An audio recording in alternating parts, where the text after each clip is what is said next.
wa man tabi'ahum bi ihsan ila yaumiddin.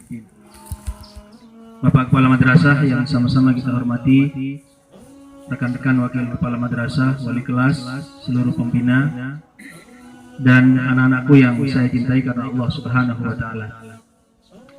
Tentu sebagai kewajiban kita harus tetap memanjatkan syukur kehadirat Allah Subhanahu wa Ta'ala. Baik itu kita lakukan dengan lisan, dengan hati kita, maupun dengan perbuatan kita. Mudah-mudahan mencerminkan kesyukuran atas berbagai nikmat yang Allah berikan kepada kita. Anak-anak sekalian, tidak usah jauh-jauh.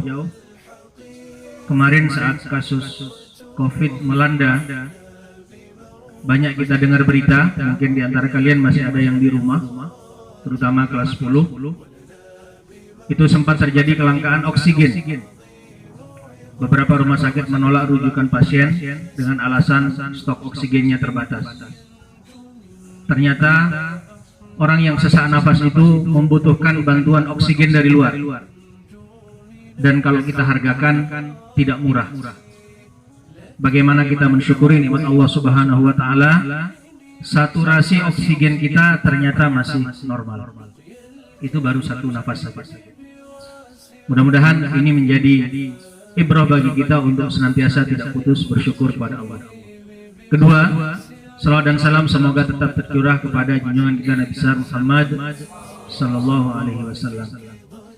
Sebuah amalan yang mendapatkan kebaikan kontan dari Allah itu adalah salawat. Man shalla alayya salatan wahidatan sallallahu alaihi biha asra. Jadi langsung dibalas dengan 10 kebaikan oleh Allah Subhanahu wa Ta'ala. Ya, mudah-mudahan waktu-waktu nganggur kita, selain zikrullah, kita juga memperbanyak salawat kepada Rasulullah SAW. Anak-anakku yang saya cintai, baik yang sudah hadir tepat waktu maupun yang masih terlambat, dan barangkali yang ada di pondok, saya doakan kalian yang tepat waktu ini adalah orang-orang yang pertama Allah berikan kesuksesan. Anak-anak sekalian, madrasah kita oleh pendiri kita, Allah yarham, Tuan Guru Haji Sofwan Hakim, itu dihajatkan dan diberi nama dengan nama dakwah Islamiyah. Cukup berat ini, sekaligus merupakan doa. Banyak nama-nama madrasah yang lain yang diambilkan dari Al-Quran.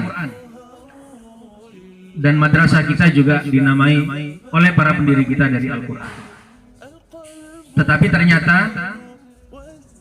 sebuah kekhususan yang menjadi nama dari madrasah kita, baik sejak kalian madrasah sanawiyah maupun sekarang sudah menjadi madrasah aliyah, adalah cita-cita dakwah Islamiyah.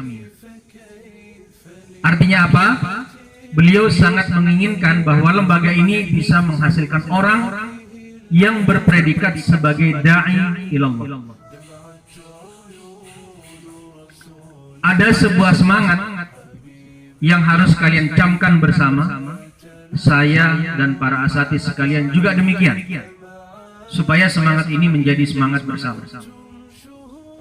Ketika Allah Subhanahu wa Ta'ala berfirman yang memberikan garis-garis besar dalam berdakwah itu, a'udzubillahi minasyaitonir rajim, ud'u ila sabili rabbika bil hikmah wal mau'izatil hasanah wajadilhum billati hiya ahsan. Ternyata dakwah itu harus kita mulai jalannya yang pertama dengan penyampaian yang bijak.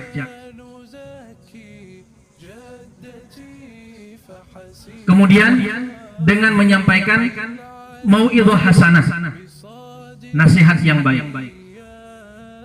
Yang ketiga, kalaupun harus berdebat, wajadilhum billati hiya ahsan.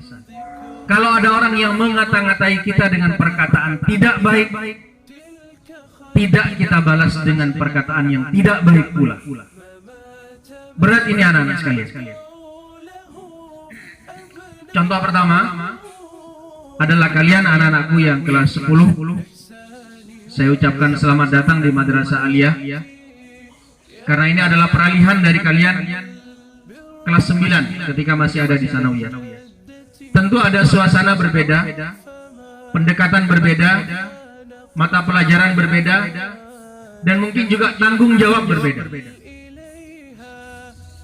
Karenanya adaptasi ini dipentingkan supaya kalian bisa memahami ternyata saya ini adalah orang yang sudah mulai beranjak dewasa, dan ada perbedaan-perbedaan ketika saya berinteraksi, berkomunikasi ketika saya masih Sanawiyah.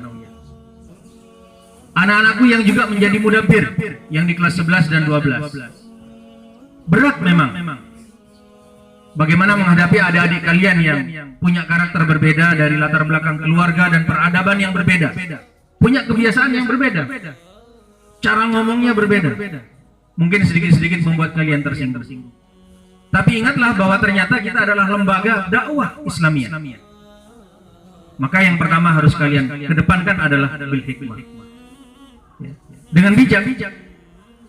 Jangan kalian kemudian menghadapi orang ini bahwa ternyata semata-mata dia adalah berhubungan saya dengan dia. Tidak. Bahwa kita semua diciptakan oleh Allah Subhanahu wa Ta'ala. Kita mintakan perubahan itu kepada yang memiliki kita.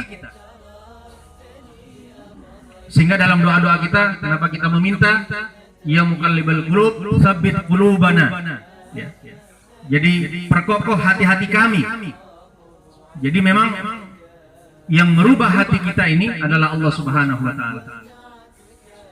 Kalaupun kalian harus melakukan tindakan-tindakan yang kalian masih anggap sebagai sesuatu yang bijak, tetapi harus memukul misalnya. Rasulullah SAW pernah memberikan sebuah rambu-rambu kepada kita terkait dengan perintah sholat.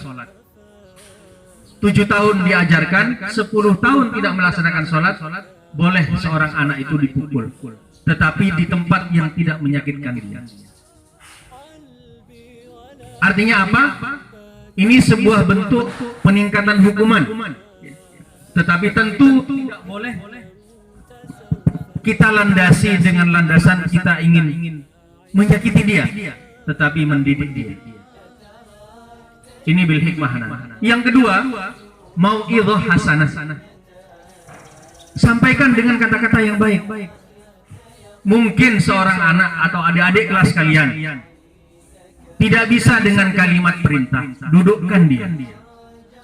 Mungkin kalau kalimat perintah kita terlalu keras, telinganya malah tidak berfungsi. Bisiki dia. Mungkin kalau di tengah keramaian dia tidak mau mendengar kita, dudukkan di tempat yang sepi, nasihati. Terakhir adalah wajadilhum billati hiya ahsan. Kalau kemudian kalian harus mendapati kata-kata mereka yang kurang baik, mudah-mudahan Allah Subhanahu wa Ta'ala memberikan kesabaran kepada kita. Lulus saja dada kita, dan mudah-mudahan Allah Subhanahu wa Ta'ala memberikan perubahan kepada diri kita dan dia. Ingatlah anak-anak sekalian bahwa Allah Subhanahu wa Ta'ala memberikan pahala sabar itu dengan pahala yang tidak ada bilangannya. Di banyak ayat Allah Subhanahu wa Ta'ala menjelaskan, innama yuwaffas sabiruna ajrahum bighairi hisab. Jadi mungkin asbab kesabaran inilah sebab-sebab kalian sabar dalam menghadapi proses yang ada di pondok ini. Sabar dalam menghadapi beratnya pelajaran, padatnya jadwal, terbatasnya mungkin biaya dari orang tua, target-target belajar yang harus tinggi. Karena ada yang ingin ke Timur Tengah, ada yang ingin kuliah teknik, ada yang ingin menjadi dai ke Jepang, macam-macam. Dan barangkali kesabaran kalian juga dalam mendidik adik-adik kalian bagi para mudabbir itu merupakan pintu-pintu yang Allah akan kasih balasan yang bighairi hisab. Merupakan awal dari kesuksesan kalian. Inilah yang barangkali bisa saya sampaikan. Mudah-mudahan Allah Subhanahu wa Ta'ala memberikan kekuatan kepada kita dalam menjalani hari-hari kita menuntut ilmu ini. Dan insya Allah dengan tetap istiqomah, berbakti kepada orang tua, kepada guru, mencari keridhaan dan keberkahannya, Allah bukakan jalan-jalan kita menuju kesuksesan. Kurang lebihnya saya mohon maaf anak-anak sekalian. Billahi taufiq wal hidayah, wa ridha wal inayah. Assalamualaikum warahmatullahi wabarakatuh.